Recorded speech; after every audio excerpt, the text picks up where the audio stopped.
Hey everyone, you're watching Conversations in Pop Culture, and I am your host, Andrew Davis, and this episode is brought to you by my sponsors, BCW Supplies. Use code POPANIMECOMICS to get 10% off your entire order. Long boxes, bags and boards, anything you need for your comics. Save yourself some money because inflation sucks.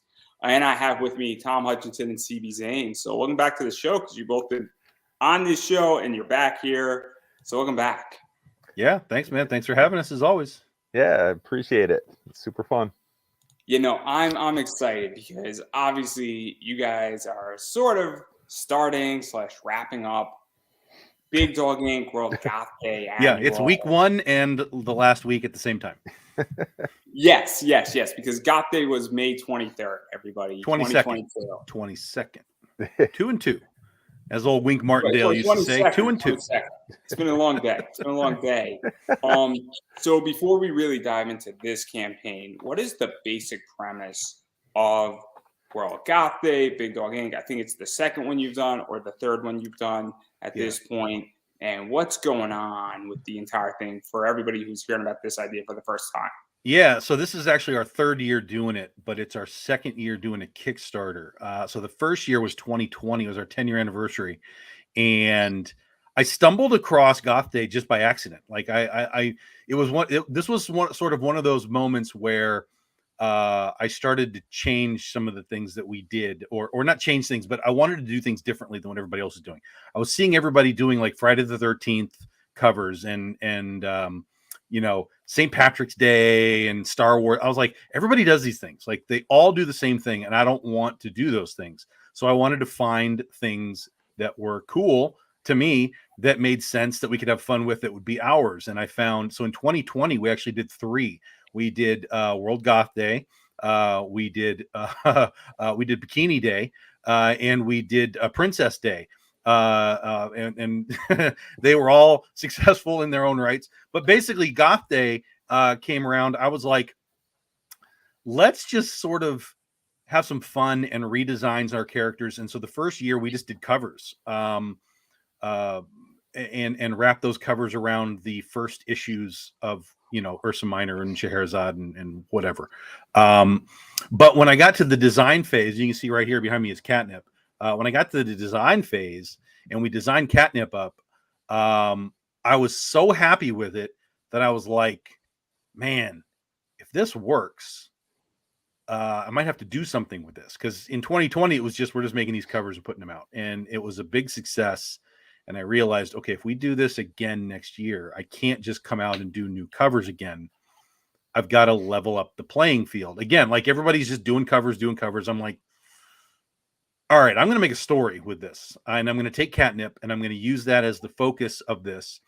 And as soon as I started trying to figure that out, I realized immediately that this already fit in with what I was doing with Critter, who this is based off of. Critter is our primary cat girl superhero in Big Dog Inc.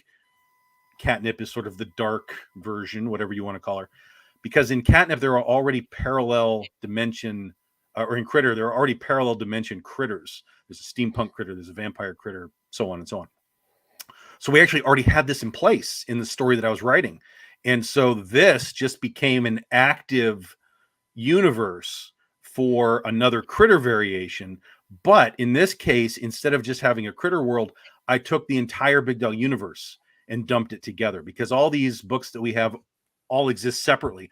Oz does not cross with Ursa Minor. Ursa Minor does not cross with Penny for Your Soul, all that kind of stuff.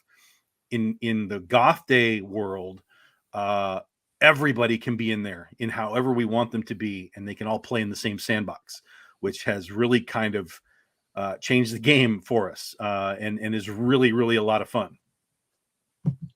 Yeah, there's a lot of stuff going on, and obviously everybody also sort of gets gothified, for lack of a better word. Yeah, basically, yes. I don't know if that's a word. Tom Hutchison, gothified, trademark Tom Hutchison. But that's what's going on, and obviously everybody gets to play, and I don't know if this is canon or not canon or shoots out or whatnot and all that stuff, but it's super interesting because obviously I think CB, you were in on the first one, from my understanding. The first full book, yeah. Mm-hmm. And so obviously, what is this like for you? Because you've done a lot of work for Big Dog Inc. as well. in and out on a bunch of things, covers and whatnot. And so obviously, what is that like for you to play in this world too? Because Tom obviously wrote it and he's created a lot of this stuff, and other people have helped, and obviously other people have shaped certain characters, but you've also played a role in shaping certain characters. And what is this like for you to play in this world and gothify and also get to everybody interact with each other? It's cool because I like being able to do sort of a, I guess for lack of a better term, a dark version of these characters. The goth version has sort of a darkness to it. So it was really cool because I've been able to do quite a few characters from Big Dog Inc. Not necessarily in books, but even like conventions, sketch covers, sketches, a few pages here and there. Some stuff that I think Tom hasn't even used yet, where I've gotten to dabble in the Big Dog universe, and then being able to take like these other designs and run with them has been really cool. And then this book here, with the goth mermaid story, I've had a bigger hand in sort of designing the look of those characters. Tom has just kind of said, like, he gave me very minimal notes, which is very unlike Tom. And I'm assuming he's happy with it because I haven't gotten a lot of notes back about like, no, you got to change this character. So creating this world of goth mermaids has been really, really cool. It's certainly a world I've wanted to dive into for a while. Just haven't had the story to do it. So mermaids has been really neat, and it's like Tom was saying, it's a different look at the BDI universe that I feel I know it pretty well just from having worked with Tom for 10 years now, easily. So it's cool. I get to play in the sandbox too, and make it gothified. Trademark. Because this is one of the things that I really like about this is that, and I think this is something that obviously Tom, you did something with Jim Noble with the Cam crossover, and this to me is, it's not crossing into another book, but it's crossing into another dimension in Big Dog Inc.'s universe. Yeah. And I think a lot of creators are very scared to do what you're doing in a lot of ways, where you're basically turning a bunch of your characters dark, and you're taking a whole, I guess, subculture.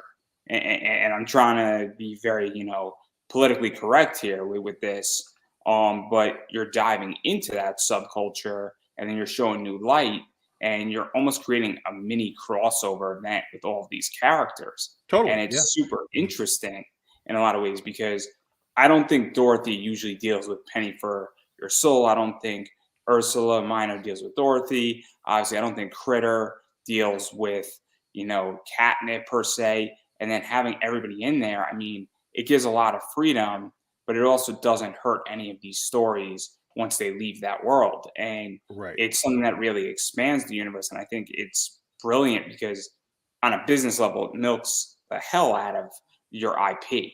And I'm saying this as politically correct as I can, but it also shows a new light, and it creates almost an alternative universe. And so this is something that is just, I think, very cool. And I think it's something that people need to actually pay attention and figure out how to do in their own stories, in their own worlds. Well, and like you said earlier, like, is it canon? Like, what is it? Yes.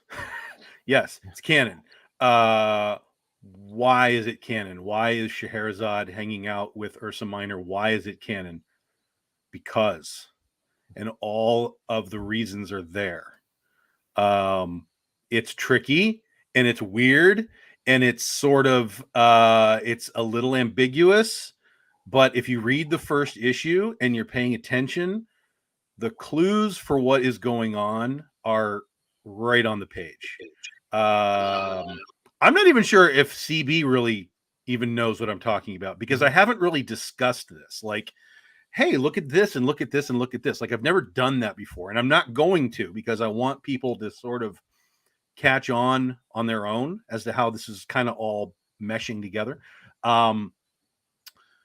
But, it is absolutely canon. It is absolutely a real place, quote unquote, real place. It is absolutely real to the overall development of the Big Dog Inc. universe as a whole.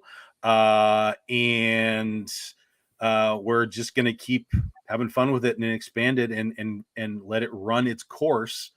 Yes. it will run its course. And in this particular book, like we were talking about the mermaids, we're actually doing it the opposite direction. In the first book, we took our existing characters and gothified them. In this book, we're actually introducing a brand new character, the mermaid princess. She's actually introduced in this book first.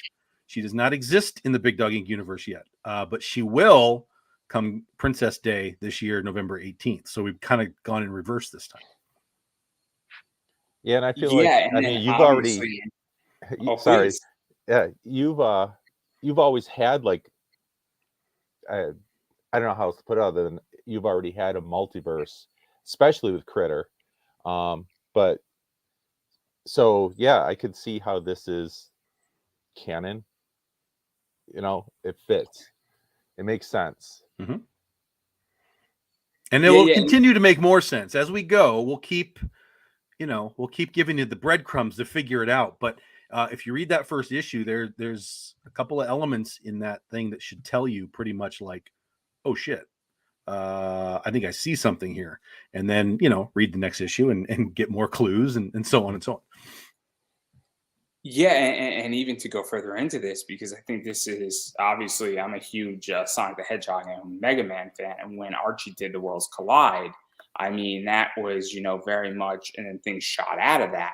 And I think it's very rewarding in a lot of ways, because you've had people who have been with you since the inception of Big Dog Inc., and they've been with you where Big Dog Inc. was just starting out, and then more things got added, and then certain things, went this direction, that direction through the Aspen years and all that stuff. And obviously this has been a building point for a long time. And obviously, CB, you've been working with Tom for 10 years. So I would imagine that, obviously, I don't know how much you know, CB, and you don't have to disclose. You could take the fifth on it if you would like. But the idea is that it must also be very rewarding, because things have been building up to this point for a while at this point. So what is that like? Because I think that's crucial as well, where I think this is a crucial point. I think Princess Day is going to be a crucial point. I mean, I don't know if you're doing Bikini Day again.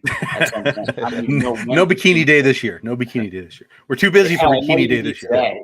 I heard Bikini Day, I think, was today too, which is crazy. But I could be wrong on that. But what is that like? Because at this point, I think people have been with you for 12 years or even 6 years are now starting to see a lot of rewards being given to them as being fans and being very loyal, versus somebody who has come in like me in the last 3 years.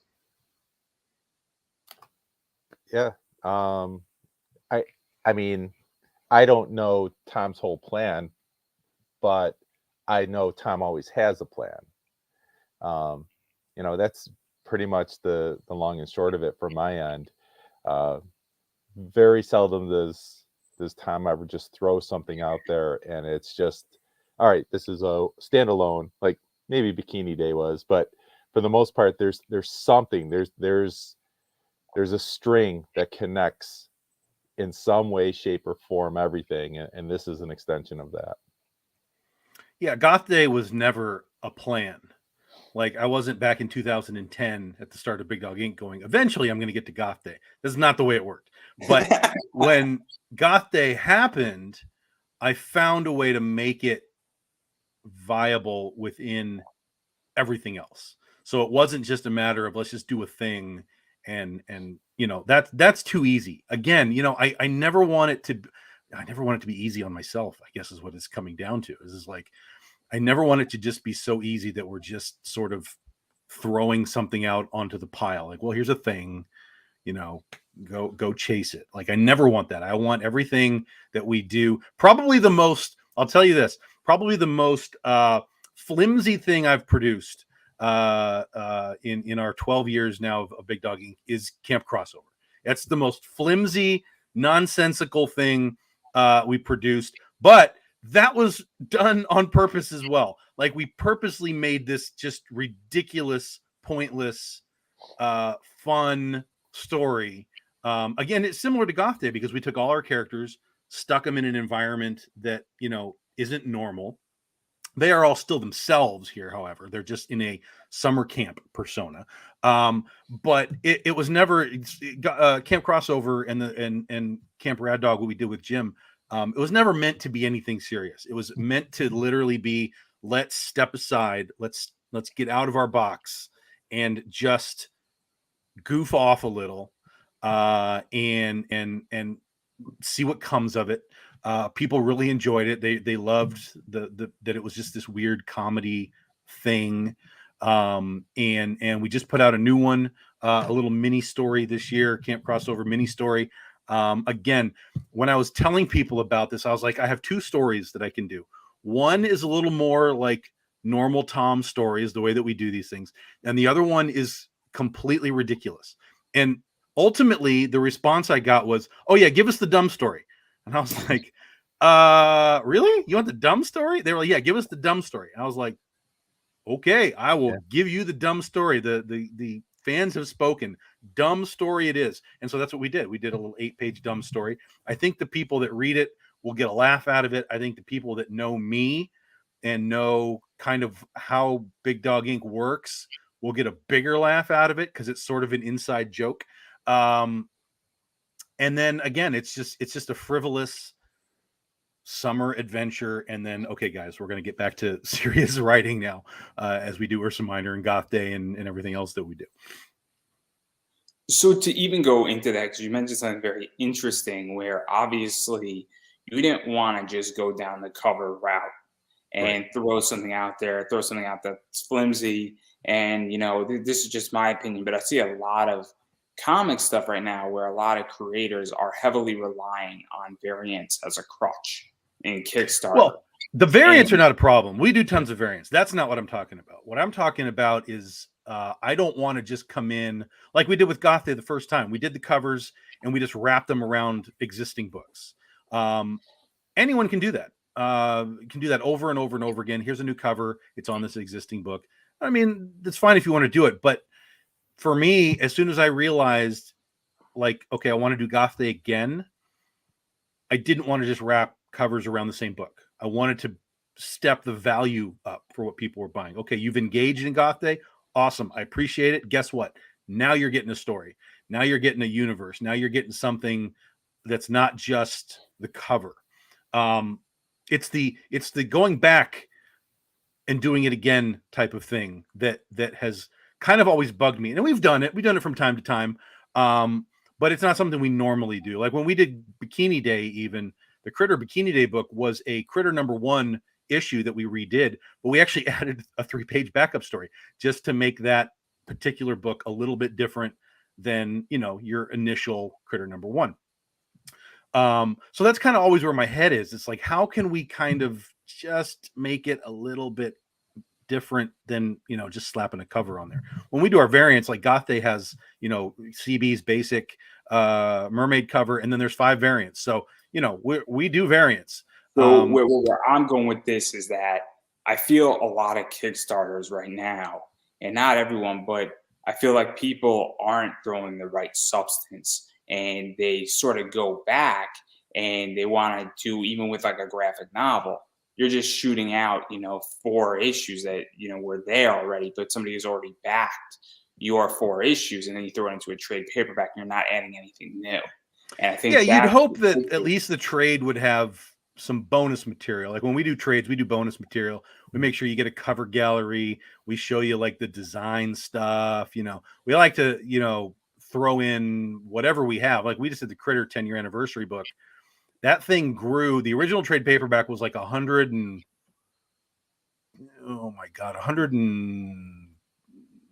130 pages, something like that. The new book is 180 pages, man. I mean, we put every goddamn thing we had for Critter Volume 1 into that trade paperback. It's monstrous, that book. There's even stuff in there that has never been printed because they were just like test pages by artists and stuff. It's just like, here, this is kind of where we were going and things we didn't use. So it was like a director's cut. There was actually pages that I forgot to put in the first volume too. Like literally I left pages out. It's like, what are you doing? So it's truly a director's cut. So I would hope that when people are doing, that's the natural history of comics, right? Is you put out your floppies, you sell out of your floppies, you make a trade paperback. That's the natural progression of comics. But I would hope that, trade paperbacks would get some bonus material as well. But oftentimes too, the trade paperbacks are for a different audience. They're Yeah. not for the floppy collector, because the floppy collector collects floppies, whereas Yep. the trade paperback is for more of a reader audience. Yeah, And that's what so, I you was. know, it's just directed at a different place. Yeah. Yeah, I was gonna say that. Like the trade paperbacks it's a different audience. Some people, they don't want to waste their time with the floppies. They want to wait for that trade paperback, and then they have the whole thing. It's sort of the binge culture. You know, people don't want to wait anymore a week for that show to come out. They'll just like, okay, I'll just wait, and then I'll watch all 10 episodes. And that's what the trade paperback is for a lot of people too. Yeah, no, the reason why I bring this up is that obviously I find that content is king, substance Mhm. is king, and also Mhm. new content is king. Because at this stage, and I can easily access anything that you have done old, one way or another, whether I buy it directly from you, I get it from Amazon, Comixology, and I think that's one of the things. And also, I think people are becoming way more selective on Kickstarter, where they're like, oh, this is just issue one of Critter. And while I like that cover, I also don't want I don't want the old issue of Critter that I already read 10 times. And I think that's what's starting to happen. And that's why I really like your Kickstarter with this, is that you're not just reshooting out a new variant cover. Because I think that hits a niche with a lot of people, but it's also the idea that I think people are saying, like, I need something more at this point. And that's what I think is very crucial. And I think it's a very important lesson that there's nothing wrong with shooting out new artwork and reshooting out an issue one with a new variant cover. But at the same time, everybody who's read that, I think that, the game has stepped up in Kickstarter land because there's more projects, there's better projects, and you need to be different at this point. And so Yeah, I that think you just said it. The game's changing, right? You've got and you as a creator, whatever you are, whether you're a writer or artist or whatever you are, you've got to keep rolling, and hopefully in the forward direction. Because there's so many people that do it. You've got to do some things that can help you stand out in whatever way you can stand out, because it's really difficult sometimes, to be like, why do we care about Tom's project when CB has a project? Why do we care about CB's when Wendy Shaner has a project? Like, why? And the more you can differentiate yourself, and show why this project is awesome, the better off you'll be. And just kind of rehashing and doing the same thing over and over again, there's sort of a comfort level, because you understand how it all works. Your customers kind of come in to the event and they're like, okay, I understand how this works. But you've got to be able to push a little in order to get the growth level that you want to see too. yeah, I And don't know like if you have anything CB, to say. you're freaking. I mean, I still bow to you for Black Rabbit, dude. Like that freaking campaign. Like, I mean, you marketed it really well, but like, who knew that it would just explode the way that you did? But I mean, obviously, great campaign. Obviously, you've been doing campaigns for a long time, and you've built the trust of the audience. And kaboom, there's the example of how it can be done out of the blue. Yeah, and that's a big part of it too, building trust, people knowing that you are going to deliver. I think is a huge part of Kickstarter world. And I never want to be that person. I think we've all probably at some point had our fair share of complaints. Thankfully, mine have been very minimal, and I've handled them all. And I always tell, like, one way or another, something will be worked out. Whether it's a mailing problem, whatever it may be. So I think I've honored my word as far as that goes. And that goes a long way, when people know they can trust you. And then, yeah, Black Rabbit took off. I'd be lying if I said I didn't. I had a gut feeling that Black Rabbit would be liked, but that went well beyond what I thought it would. And to be honest, you've been at this long enough, Tom. Andrew, you're part of the comic world. You just never know what's going to be, like you said, the niche, what people want. Boobs. One thing you might be doing it and you're like, oh, this is gonna kill, and then it's like, what happened? This is a really good book. People need to read this. Like for me, like Into the Suck was a slow burn, but it found its audience in the end. So I don't know. You keep your fingers crossed. You put out the best product you can.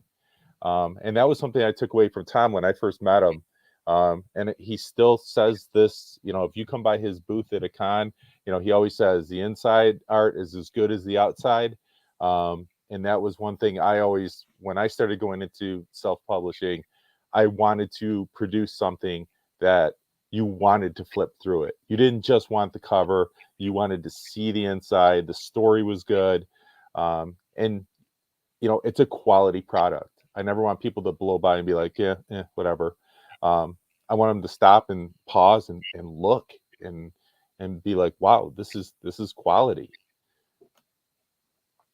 Yeah, and I think that's something that both of you just brought up a really good point, is that in comics, is that you never know what's going to hit. You never know when it's going to hit. You never know. The idea is that obviously if you're a creator, you can build up trust. You can build up good delivery. You can be thorough, but you never know when an idea is going to hit. Mm-hmm. And I think it's the idea that you have to constantly push the line. I mean, Goth Day is pushing that line. I don't think anybody else has done Goth Day. Mm-hmm. Obviously everybody has done something. There were a couple that tried it last year. But none of them are back. But here we are. Here we are, issue 2, Goth Day. You get your mermaids here. Get your mermaids. Yep. you get the point, Tom, is that it's the idea that everybody does a Christmas book. Everybody does a St. Patrick's Day book. Everybody does a New Year's book. Everybody does an Easter book. Yeah. But I don't know how many people do these off, holiday type books. And it's the idea that you have to push the line because you never know when it's going to hit.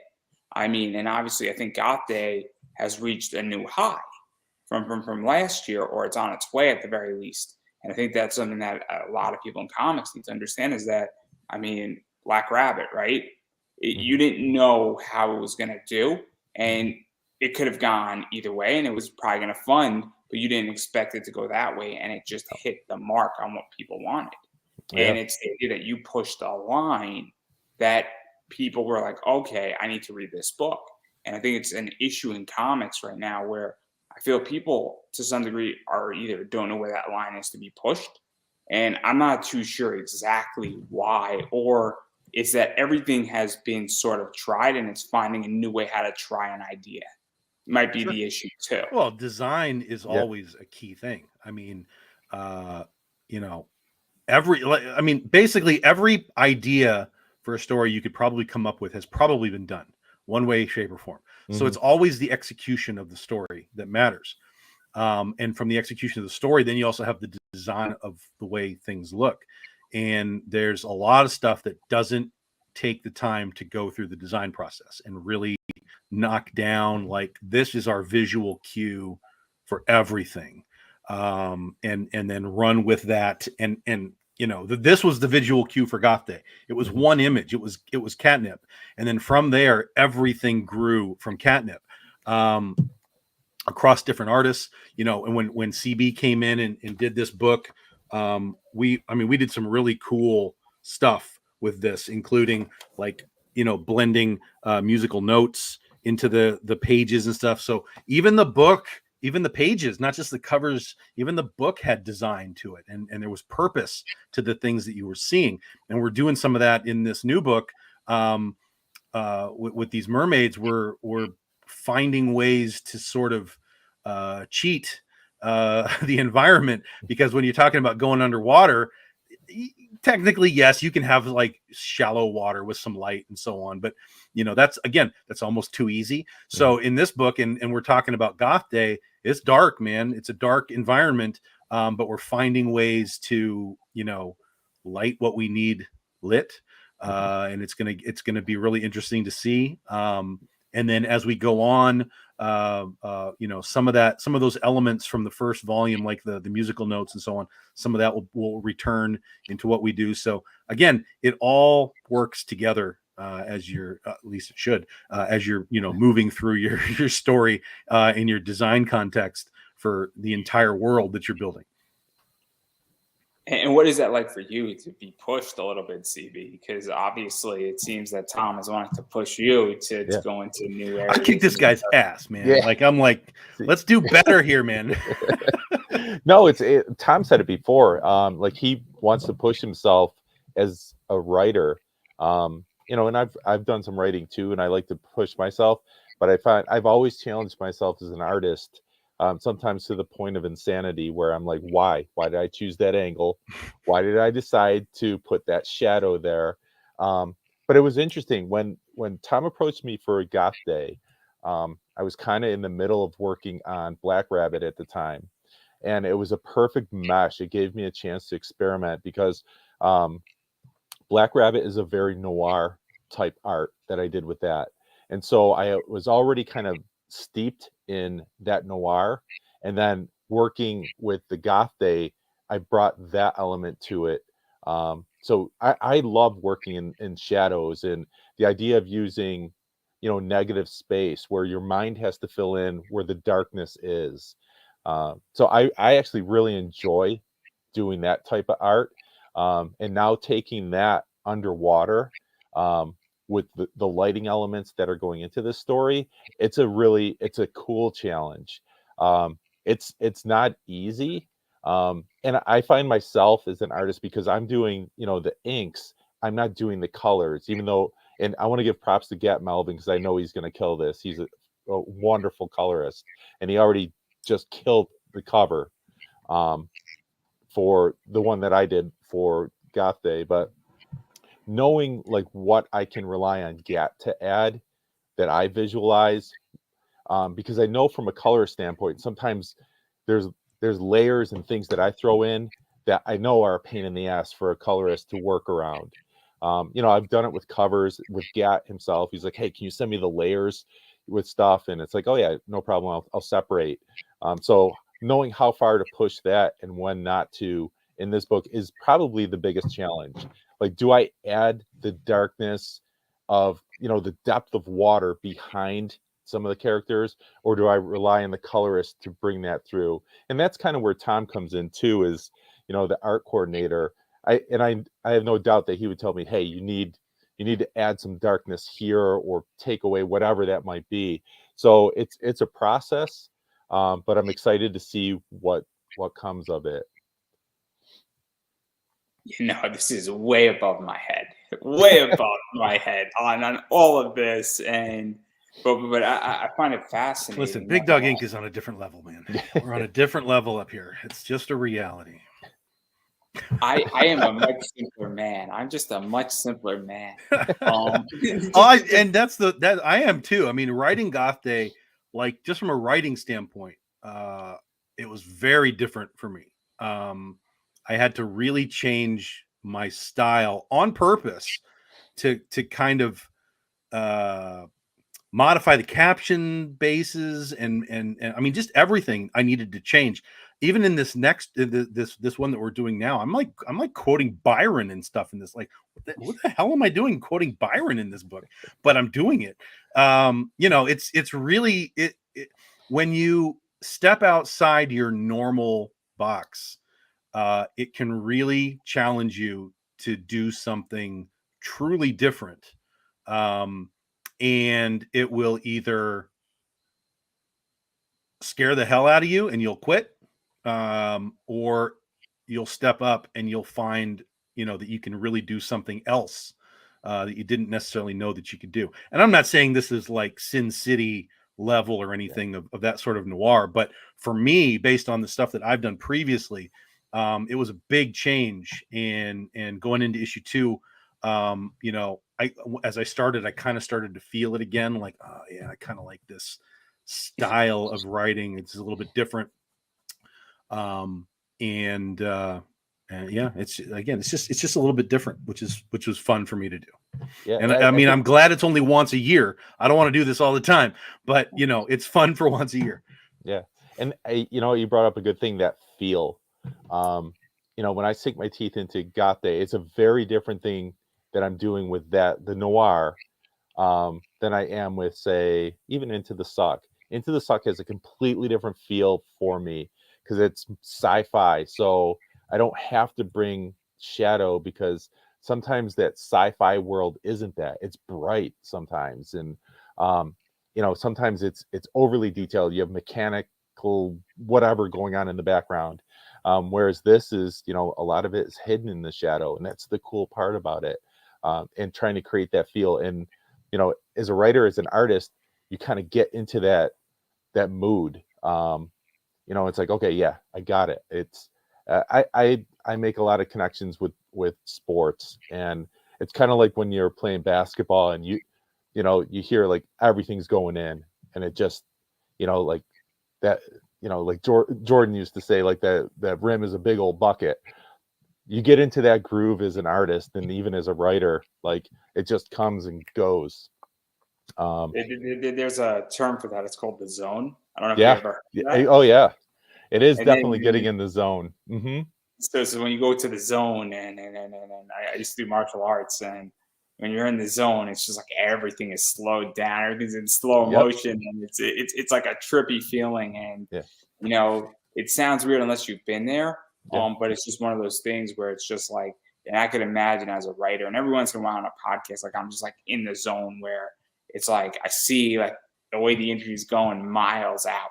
Yeah. And it's like a weird feeling. And I don't know if it's this or it's like that type of feeling where you're like, okay, I get where I'm going and I kind of see the path, Yeah. even though, you know, you No, don't know sometimes, exactly. yeah, 100%. As an artist, like, you know, I like to be able to know where the story is going. Even when it comes to a cover, I find it very frustrating if I don't know anything about a character. Someone's like, hey, draw my character. And it's like, okay, like, what's the story? Like, what makes this character who they are? Because I want to find their personality, and I don't want to just, as much as pinup and cheesecake art is great, I don't always want to do that. I always want a story element in it. And that's one of the things I really like about interiors, is being able to do, you know, that storyboard, because essentially that's what it is. It's the movie that I see in my head that I take from Tom's script or whoever the writer's script is, and I interpret it. I see the film, and then I have to take those moments that need to stand out. And sometimes that panel is just, you know, you're showing a movement from, like, you know, here to here. Sometimes it's a little bit more time between panels. But that's the really cool part about the storytelling element of it, and getting in that zone. And like you said, kind of seeing ahead. Yeah, like that. That's a couple steps, but the growth, and then, you know, See the dragon coming out of the water in the back, mm-hmm. and then boom. Yeah. And I love like little sequences like that. They go such a long way, and it's such a cool element of storytelling visually. So and you know, I've worked on enough of Tom's scripts that usually there is a little moment like that in his scripts, which is really fun to do. Yeah. You know, I've had my comics more often than not, more than once. I've had people say, Tom, your comics feel cinematic. I keep hearing that like over and over again. They feel cinematic. And I'm like, this is good, because that's how I'm writing this. I want this. I take from movies a lot, you know, shots, angles, you know, you know, for a shot like that, it might be a couple of minutes as they walk across the beach. Here, I basically get 4 panels to do my motion, but it's sort of like Michael Bay. You know, you've got multiple motions. You've got the girls walking one way, but in the background, you've got something going this way. And that's fun to do. I mean, it's really cool if you can pull off motion in a comic that's more than just like, I'm flying or I'm punching, or, you know, that's a really simple scene. It's just 2 chicks walking down the beach. But it's cool. It's dramatic as they move, the dragon moves, and you get multiple levels of storytelling at the same time. So, and CB just nailed it. So it was great. Thanks. And it's funny because I found myself looking more at film for how I'm storytelling in a comic than I do any comic book. You know, the thing I might take away from seeing new comics is how someone might set up a panel or break a panel, for that matter. But as far as like capturing that moment, like getting into like a rule of thirds when it comes to filming and finding what works aesthetically in a comic book and framing things that way, coloring, lighting, especially.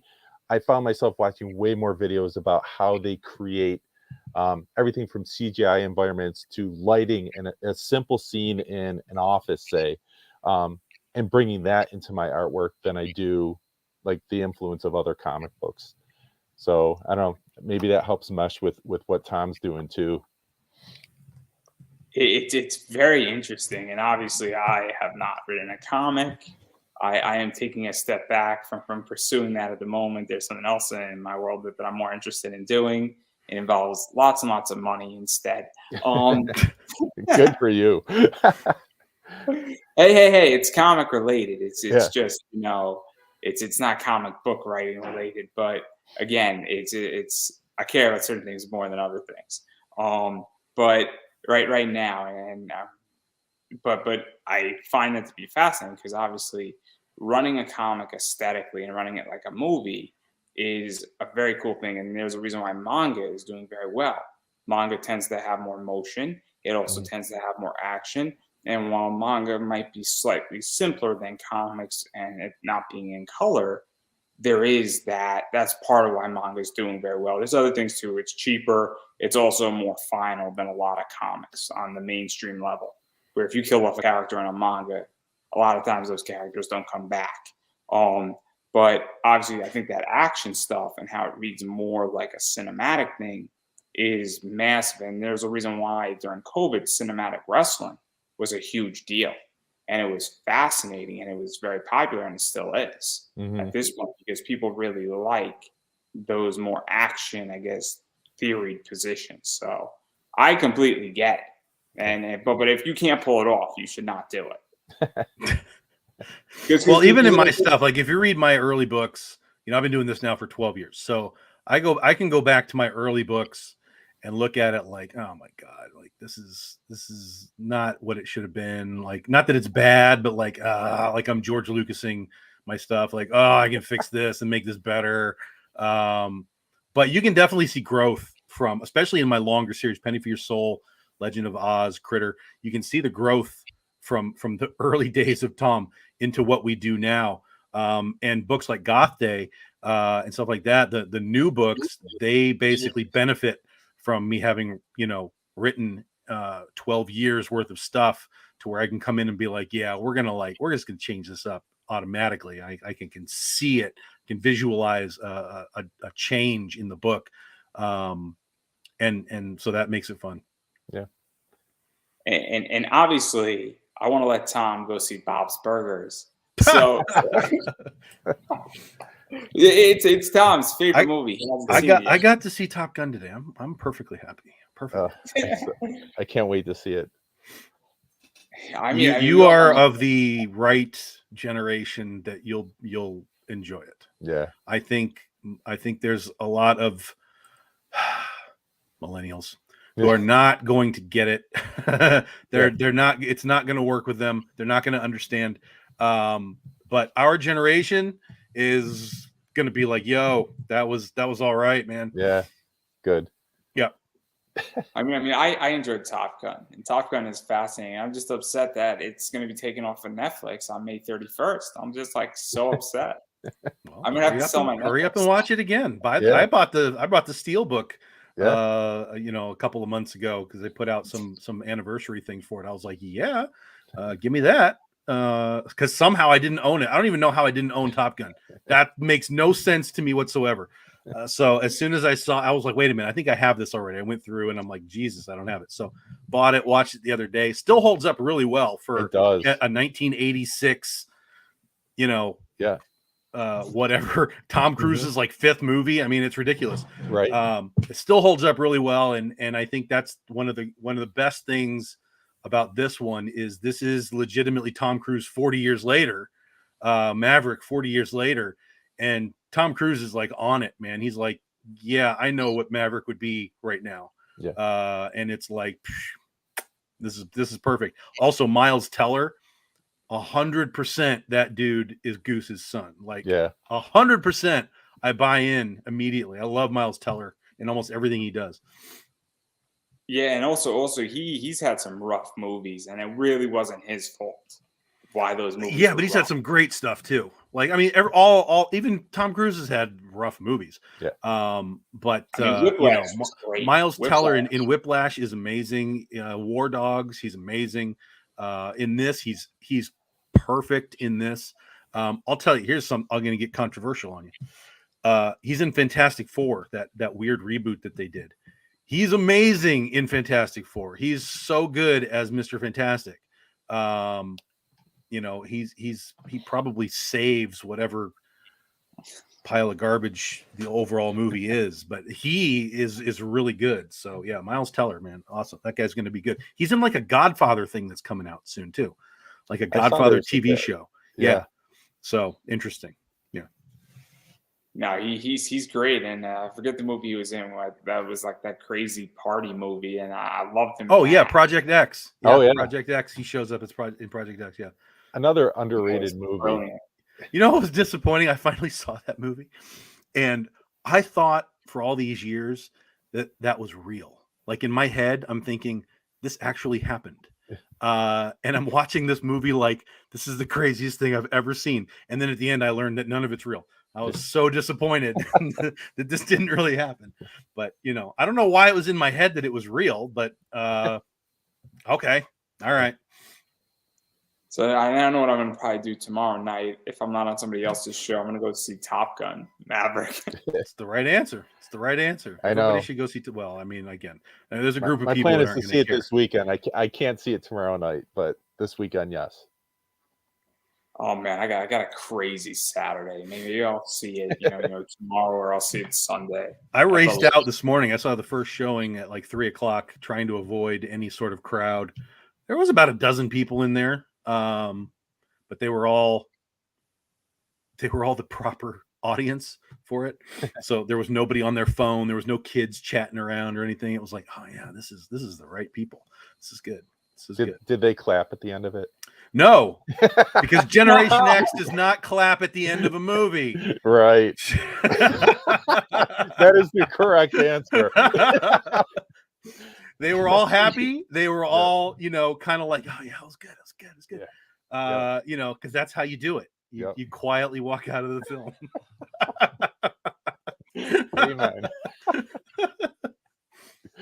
I'm just gonna clap at the end of the movie when I see it, just for you, Tom, and I'll film myself doing it. That's good. That's good, man. Put that crap on TikTok. You'll make 1 million views. Yeah. One.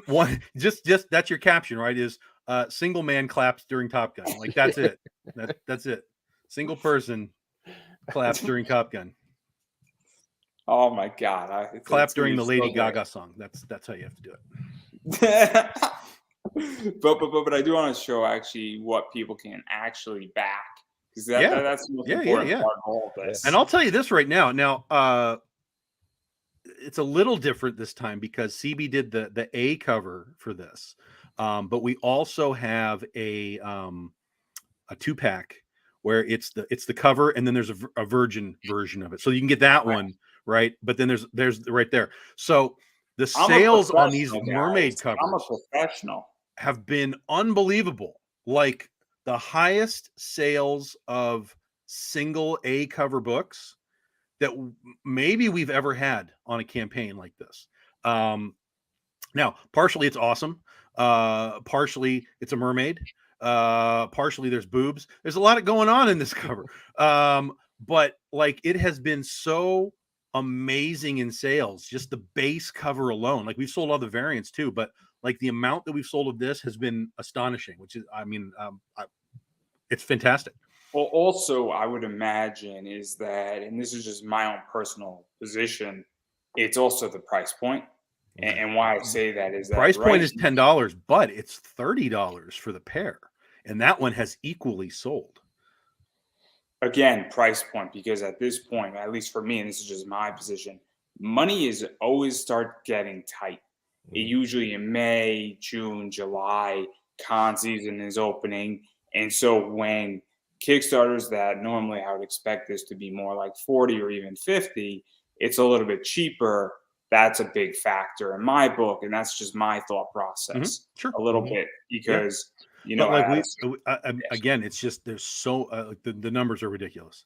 The numbers are ridiculous. And then the other one that was mind blowing, I'm going to see where we're at right now, is we have a quick catch up version, which is basically if you missed last year, you can get last year's and you can get this year's, and it's just the both logo versions, and the quick catch up is the top selling thing in the entire campaign. 42 people have done the quick catch up. And what's awesome about that is that means that basically those 40 people weren't here last time, because otherwise, why would you buy the first book, right? Yeah. So amazing. Like those are the analytics that you got to look at when you're done with your campaign. You're like, okay, what sold? What level did it sell at? Like, what does that mean? And I'm like, God damn, these 40 people are brand new to what we're doing here. And that's outstanding. Very, very helpful when you have a new client. And obviously I buy and sell comics on eBay, and I have my regulars on eBay and what I sell. And then somebody makes a big purchase on eBay from me. I actually ask them questions and say, hey, you're new to me and I don't recognize your name. What are you into? And it sounds weird, but all of a sudden I get a profile of the person, because I'm like, wait a second, you just spent $300 with me on eBay and I never sold to you before out of the blue. What did you buy and what are you into? Because you clearly have money and you clearly want a certain product. And, even with my Kickstarter data, I have an idea of what people want and why it did what it did, and also what people are looking for. And it gives me a position. And obviously, if I run another Kickstarter at any point for my show, I'm going to streamline it a lot easier and I'm going to simplify it, because that's the answer. And it's going to be like 4 tiers and that's it. I'm going to pull a Ben Dunn. Ben Dunn has yeah, you've got to, everybody who runs a Kickstarter, when you're done, you need to look at everything about what happened to your campaign, how well it started, how well it finished, what did it do in the middle, what were your add-ons, what was the best selling book, why do you think that was the case? There's a lot of information that you get when you're done. And if you're just kind of glossing over that and moving on to the next book, you're not doing yourself any favors. Not to say that you won't be successful on the next one, but you can learn a lot about what you did and make it better, level things up. There's a million things that I could do better. And also, January is a tough month, especially for somebody who's never run a Kickstarter before. January is tough, and a million things. But obviously, I've looked at that data, and if I run again, and I don't know where I'm going to be come November, so I'm not worried about that. But we're not talking about me; we're talking about you guys. So we got this one too.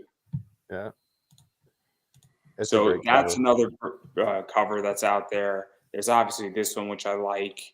I don't know who this Keith Garvey fella is, but obviously that's out there. And I like that cover. This one is cool as well. Cool.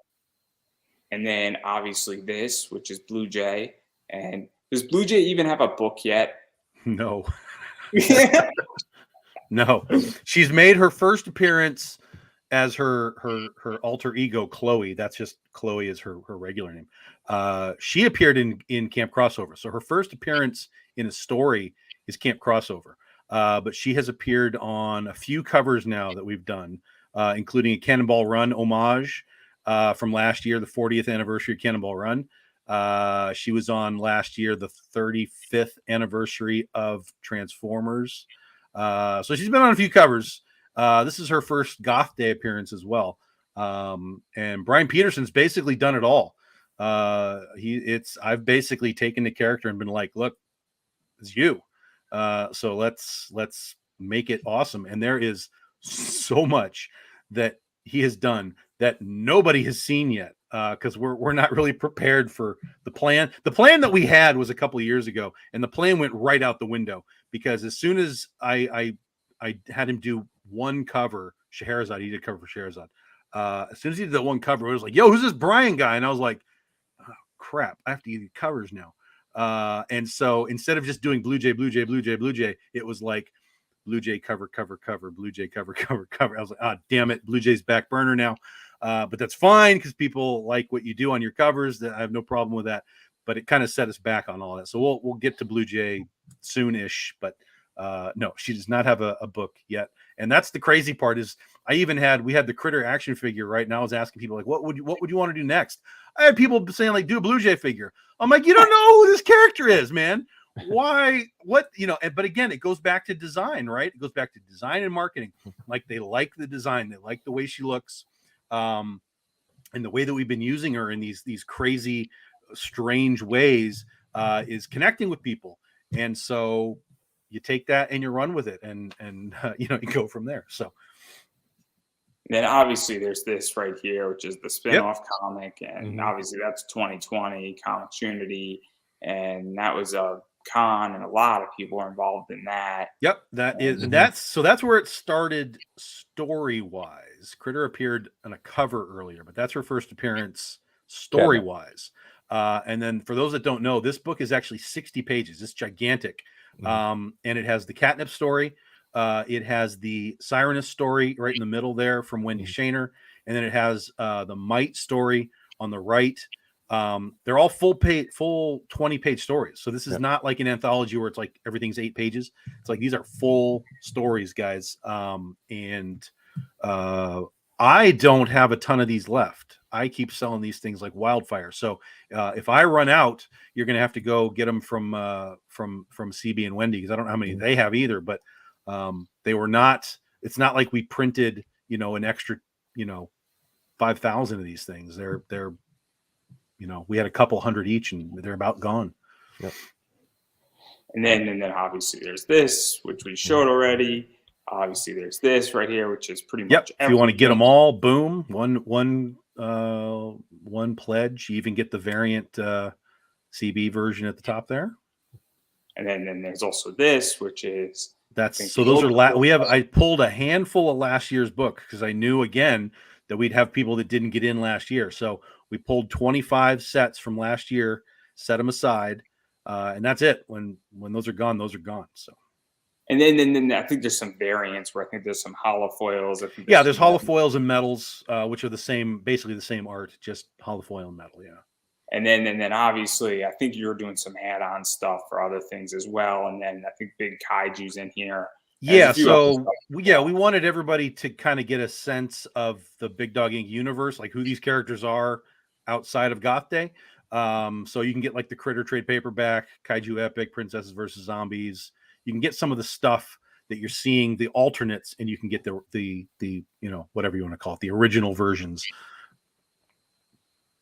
And so obviously, and then if there's something that somebody wants that's not in here, that's Big Dog Inc., and you have it, there's a million ways they can get it. Or if they want something from CB Zane, there's obviously a million ways they can get it as well.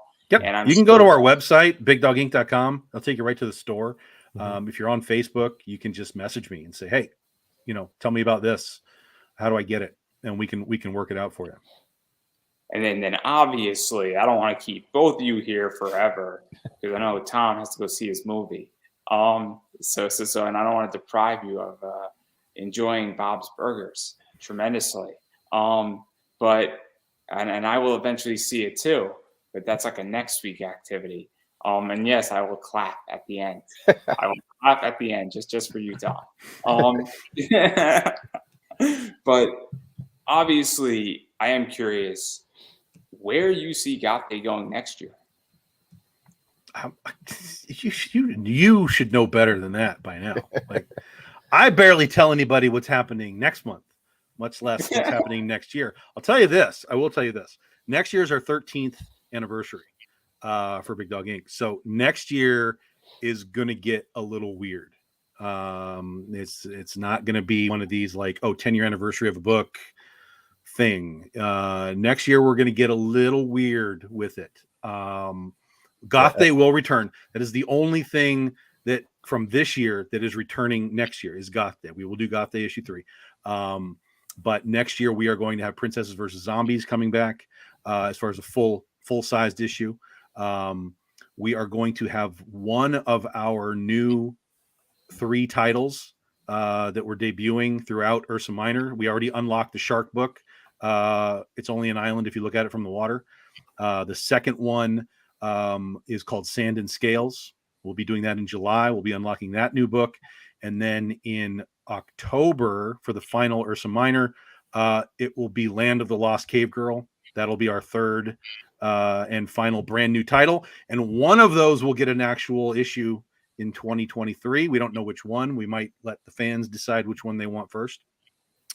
But the rest of the year, man, it's going to get weird. It's going to be strange things. We might go back to Lights Camera Jungle. We're working on another kaiju. There might be, there is, I'll tell you one more thing. We are doing a special project that we are tentatively calling right now BDI 13.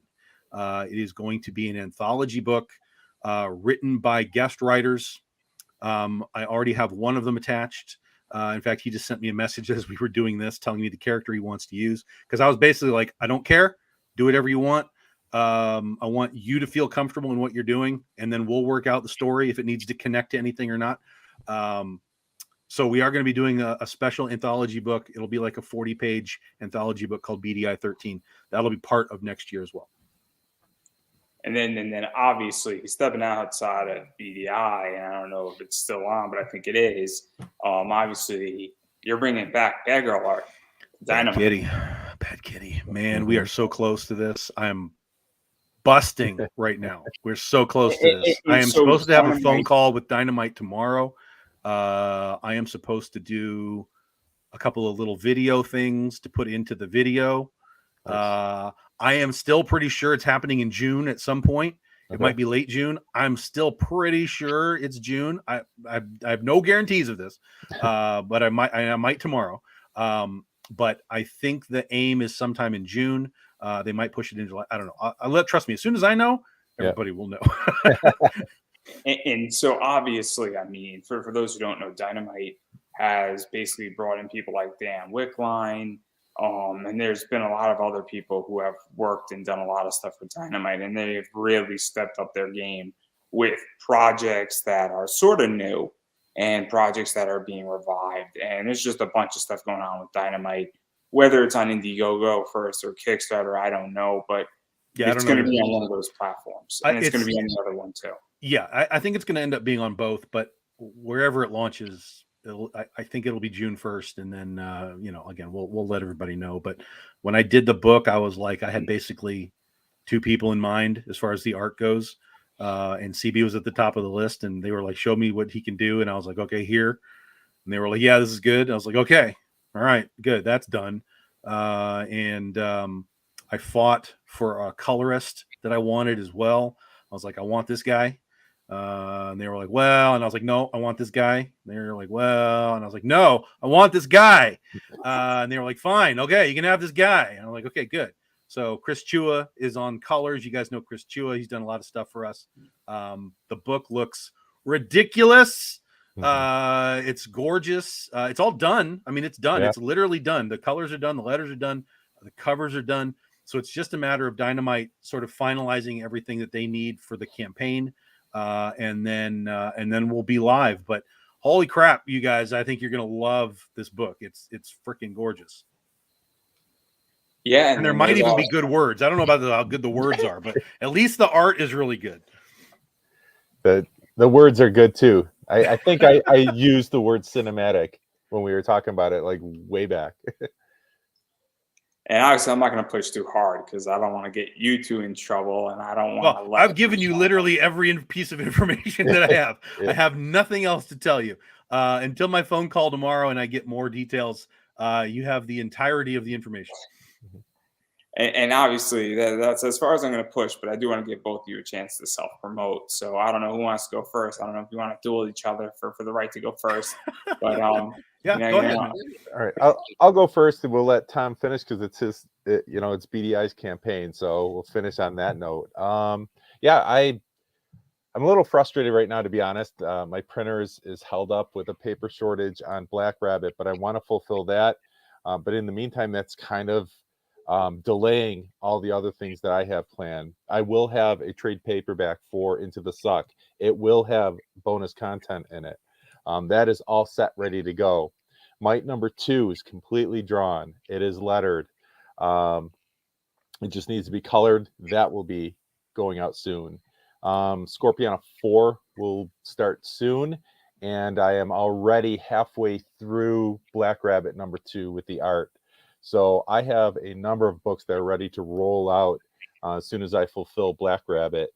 And I have a couple other stories that are brewing in my head because I just can never, ever, ever stop. But we'll see where that goes. But in the meantime, Outpost 426 Studios will continue to publish and put out our best material. And I'm sure I'll be doing more stuff with Tom, as things move along. Oh yeah, that's one of those crazy things for next year. I forgot all about that one. Yeah. Yeah, I forgot. Yeah. Yep.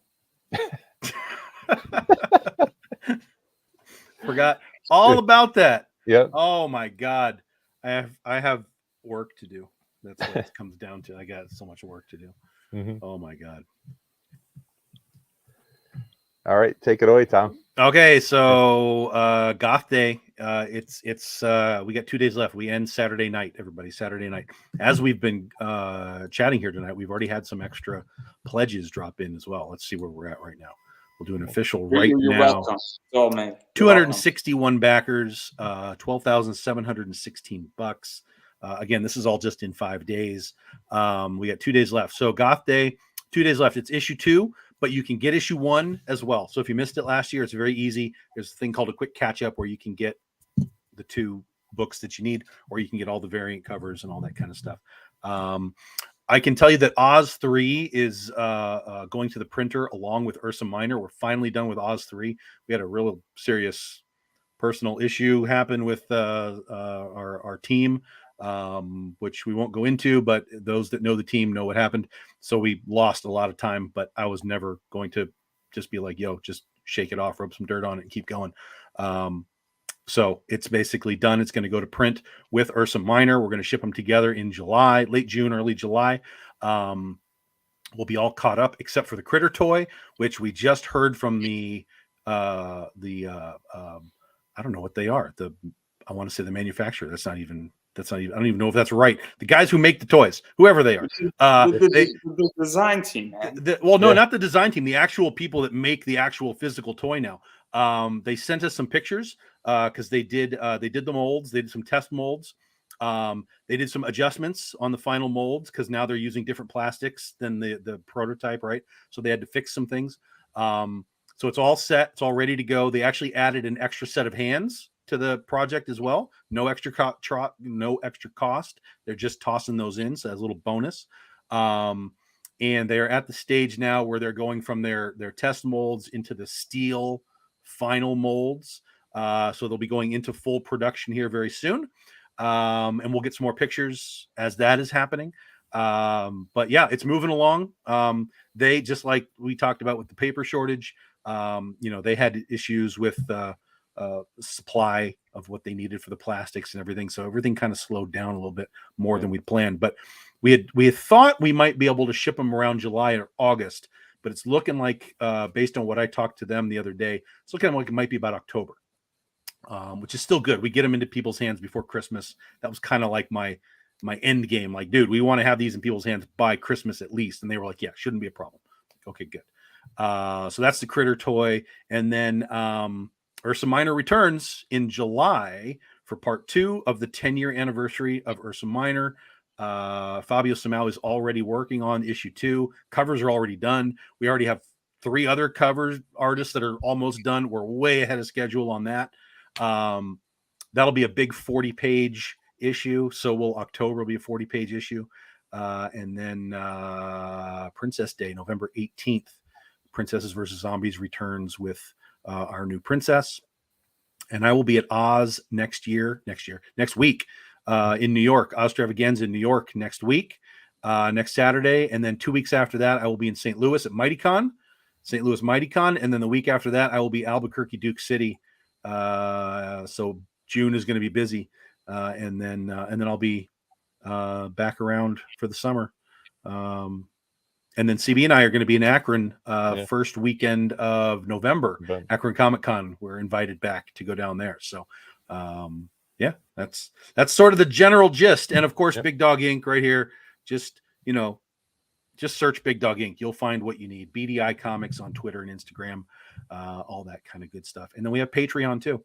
Patreon, we got 35 Patreon members who get all kinds of backstage access and special offers and all kinds of stuff. So if you like the Patreon, check out Patreon Big Dog Inc. And join us. Yeah, and I'm just going to basically say all this is that you have to support indie comics. And what that means is you have to actually back Kickstarters, because that's how this shit gets made, for lack of a better word. But again, support also means just spreading the love too. I mean, spread the links around. That's one of the things that this is one of the things that people are not doing right now. I'm telling you right now, there's definitely a lack of spreading the links happening. Like we all do it. Like we post a million different groups. You'll know when we're posting it. But people will see it and they'll be like, "Oh, there's that Tom's link. Okay, cool." It's like, yo, just click share. Just click share. Just click share. This is one of the take a minute and click share. Put up a Facebook status and say, if I don't back your Kickstarter, that means that I'm not against you in comics. It means I only back projects I like.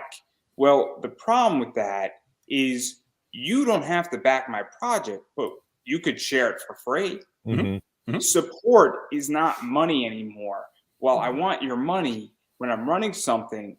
You can do it for free too by just sharing out, my Kickstarter link. You could share out your link, and when I put it up, the person was like, I didn't even think about that. And we just don't think, we don't think about likes. We don't think about comments. Like if we want to, we do it, but we move so fast through social media now that moment that we take to stop and click like or something or share, it's drifted out of our sort of mentality for what social media is. We just want to get to the next thing to see it. And I get it. Trust me, I get it. I'll sit there and spool through my feed. And I'm 100% one of the guys that is guilty of not stopping for like, and sometimes I get in my head, I gotta click some likes on these things. I'll be very honest. I'll be very honest. I mean, look, I was running this, I need money to run it, but you know what it is? I also need a goddamn share. Can I get a share? Can I get a share, please? Give me a share. It sounds crazy, but I appreciate when somebody likes it. And I'm not asking for a lot, but if you like it, it at least tells me, oh, you make me feel good for 5 seconds. And, or your comments, oh, really enjoyed the interview. Or even if you shoot me a DM, because just on a personal level and on a confidence level goes a long way. Sure. It goes just as far as money goes, because I could find a million ways how to fund this project. But somebody liking my thing, and then when all these random people like it, I'm like, where the hell are all my friends? Where are all the people? I have people who won't even like their own interview. They won't share their own interview. And I'm like, it's literally a part of social media that we have all forgotten. Like it's no joke. And like I said, I'm guilty of it too. So I've tried to make an extra sort of effort when I see people's links. I'm like, I'm at least going to drop a like on that. And because there's so many of these groups even where you go in and there's like thousands of members and these posts are getting like 1 or 2 likes. I'm like, we're all in these groups. Like there should be a lot of likes. At least there should be a lot of likes, if nothing else. So try and do it, guys. That's it. That's all I would ask is in your mind as you're scrolling, just drop a few likes on some creators' posts. It'll go a long way. It really will go a long way. Yeah, and as I was stating, obviously you have to support indie. You gotta like stuff. You gotta share it out. Throwing $1 goes a long way. And even buying something digital goes a long way.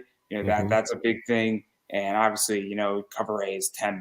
So that's something to think about. Is that and includes the shipping. And includes the shipping. It's just $10. There's nothing else. There's no tricks. There's no hidden magic tomfoolery. It's just $10. You're in, you're out, you're done. And so obviously I'm just and it's a mermaid. Yep. Yeah, it's a mermaid, guys. And obviously I'm gonna put my own stuff quickly so I can let everybody peace out. Obviously I have Buy Me a Coffee. If you're not gonna do it here, I appreciate the support. Obviously I want people to follow me on social media. It's right now blocked, so I'm gonna tell you what it is. It's Pop Anime Comics on Twitter, Pop Anime Comics on Facebook, Pop Anime Comics on Instagram, YouTube. Pop Anime Comics goes a long way. You can also buy my t-shirt. Yes, I like Taco Bell. I like Gundam. I like Fallout and The Most Interesting Man in the World. It's 16 colors you can get in, and you can get it on a mini skirt if you so choose. Yes, you can get it on a mini skirt, and I approve. And that's just how we roll. Nice. I had Taco Bell today. Just saying.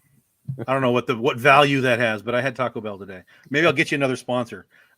Unofficial sponsor of the show is Taco Bell. Oh my God! If Taco Bell was the sponsor, that'd be Doritos fantastic. Tacos. That's, I would take free tacos. If you need a spokesman, Doritos, I'm here. But clearly, and then tomorrow Taco Bell's going to call and be like, "Did you unofficially get a sponsor?" We're going to send you a cease and desist. Stop mentioning us, sir. But anyway, obviously, I appreciate all forms of support. If you so kindly want to support this show, there's a million ways how to do it. Also, use my code at BCW Supplies. It's Pop Anime Comics. It's 10% off. Inflation sucks, and bags and boards are expensive, and so are long boxes. So, if it's a good deal for you and it's cheaper than other places, use that code because protect your valuables. And all I'm going to say is October 5th, a big day is coming. And that's all I'm going to tell everybody what's going on with me. But it's going to be a fun day, October 5th. And that's all I got. And I don't know who wants the final word.